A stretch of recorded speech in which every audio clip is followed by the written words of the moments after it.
Joseph Stalin was the dictator of the Soviet Union from 1929 to 1953. Under Stalin, the Soviet Union was transformed from an agricultural society into an industrial and military superpower. As a dictator, Stalin ruled through fear and terror. Millions of his own citizens died during his brutal reign. After Bolshevik leader Vladimir Lenin died, Stalin outmaneuvered his rivals for control of the party. Once in power, he had potential enemies executed or sent into forced labor camps. Stalin sided with the United States and Great Britain in World War II, but afterward, he engaged in an increasingly tense relationship with the West that would come to be known as the Cold War. After his death, the Soviets started a program to remove all of Stalin's symbols of leadership in their country. For example, Stalingrad, an important city, was renamed. Let's watch this CNN report to see how Joseph Stalin's name is again being changed in Russia. He's a survivor of Stalin's Great Terror, one of millions of Russians with painful memories of life under the late Soviet dictator. When we were young, my friends and I, we liked having philosophical discussions together. We also wrote some poetry. The three of us were arrested as members of an anti-Soviet group. We were accused of anti-Soviet agitation. A dangerous crime in paranoid Stalinist Russia. Yuri, now 82, told me he was denounced to the secret police by one of his closest friends, sentenced to nearly a decade in remote Siberian labor camps, the Gulag. We were fed very poorly. I nearly starved a few times. I had to do work, but I was physically too weak to perform. They gave me a small loaf of bread daily, but I couldn't survive on that, and quickly became too thin and weak. Historians differ on exactly how many Soviet citizens died at Stalin's hands, but it's certain that hundreds of thousands were executed for political crimes and that millions died in the Gulag. Few doubt Stalin's place in the history books as one of the 20th century's biggest mass murderers is fully justified. But not all history books tell the whole story. In Russia, there's been a controversy over this one. It's a school textbook called The History of Russia, and it talks of Stalin as an efficient manager who defeated the Nazis in the Second World War and saved Europe. It also says that the Soviet Union he ruled was the best model of a fair and just society for people all over the world. And for the teenagers who are studying this in schools, the millions of people that Stalin killed are simply papered over. Take away the mass murderer and Russians are left with a hero. In this nationwide television poll to find the most popular Russian ever, for weeks it was Stalin who led the field. He was eventually nudged into third place, but it was uncomfortably close. Then, when this Moscow metro station reopened after a costly refurbishment, its original Soviet imagery had been painstakingly restored, complete with a gilded slogan praising the leader. Stalin reared us on loyalty to the people. He inspired us to labour and heroism.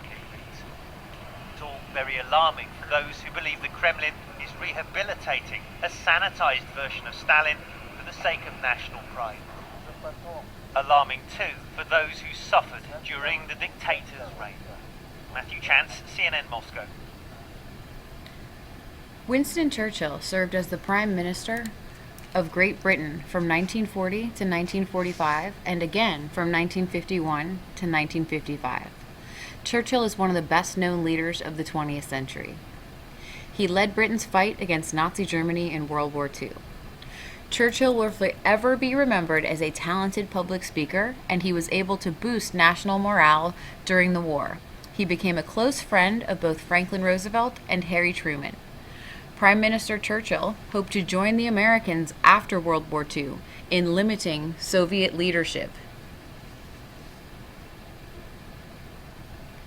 Winston Churchill will always be famous for the speeches he gave over the radio to the British people during the Battle of Britain.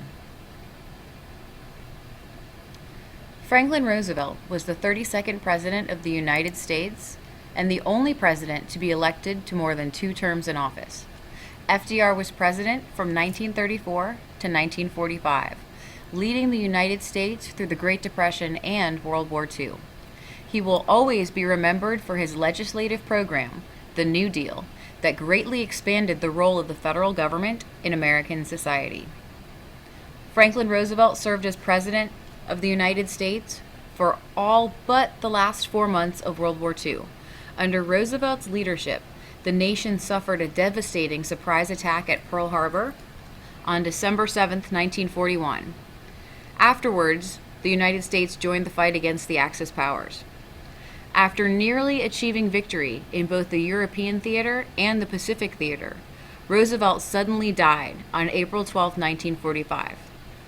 He was succeeded. He came from an aristocratic family. He was the cousin of Teddy Roosevelt. He was to the manor born, but he was also a man of the people.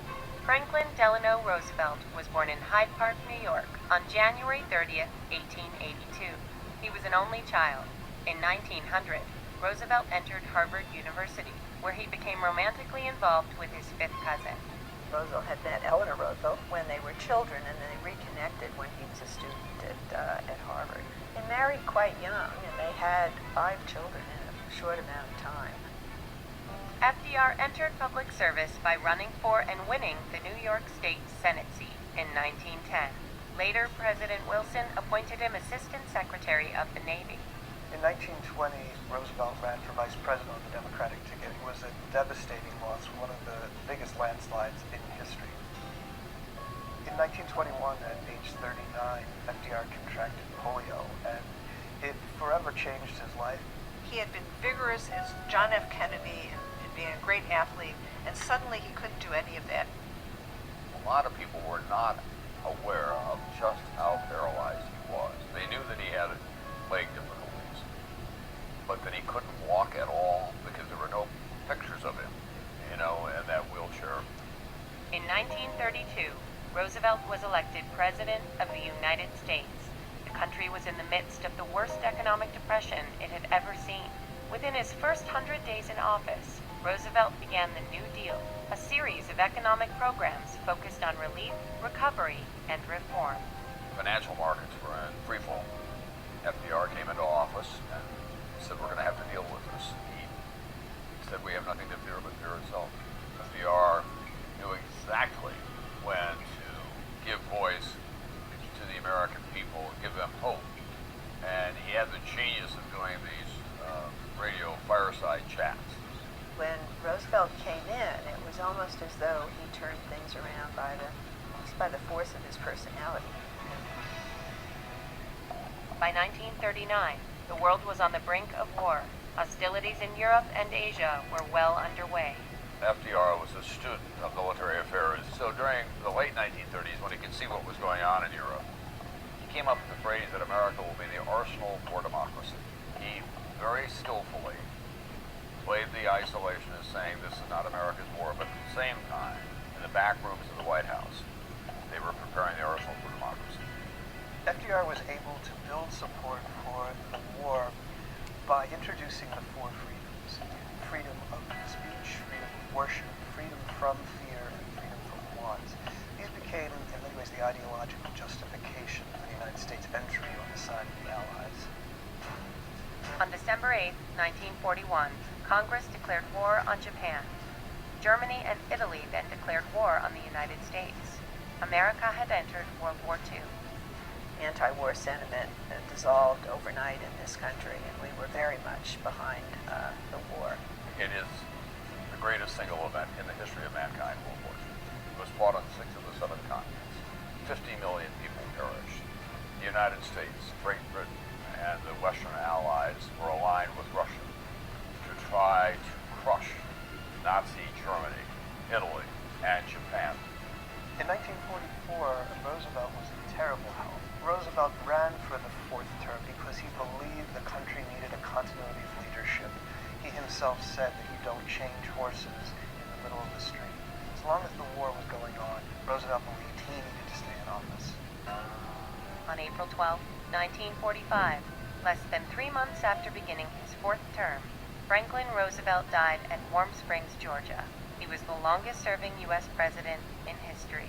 He was the leader of this country, and when he died, no one was prepared for it. The war was winding down at that point. Just when there's a big light at the end of the tunnel, they lose their voice, their leader, the man who has been a symbol of all that is great about the country. There was that great phrase that when he died and the train was going back to Washington, there was a man standing there, a very poor man, and someone said, "Did you know him?" And he said, "I didn't know him, but he knew me." That kind of summed up FDR.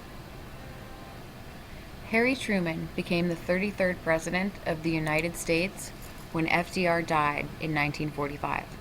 Truman inherited the huge task of leading the United States through to the end of World War II. Truman served as President of the United States, and as President, he was also the Commander-in-Chief of the United States military. Under his command, the U.S. dropped 2 atomic bombs, the first ever to be used in warfare, on the Japanese cities of Hiroshima and Nagasaki. Japan then surrendered and World War II was officially over. For many Americans, Truman's legacy as the nation's leader centers on the controversial decision to use the atomic weapons to end World War II. A short time ago, an American airplane dropped 1 bomb on Hiroshima and destroyed its usefulness to the enemy.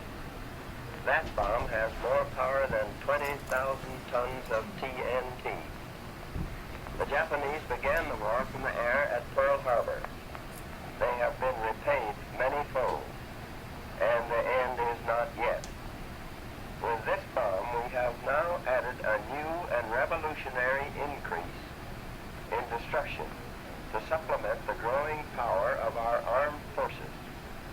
In their present form, these bombs are now in production, and even more powerful forms are in development. It is an atomic bomb.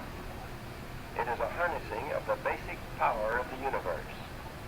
The force from which the sun draws its power has been loosed against those who brought war to the Far East.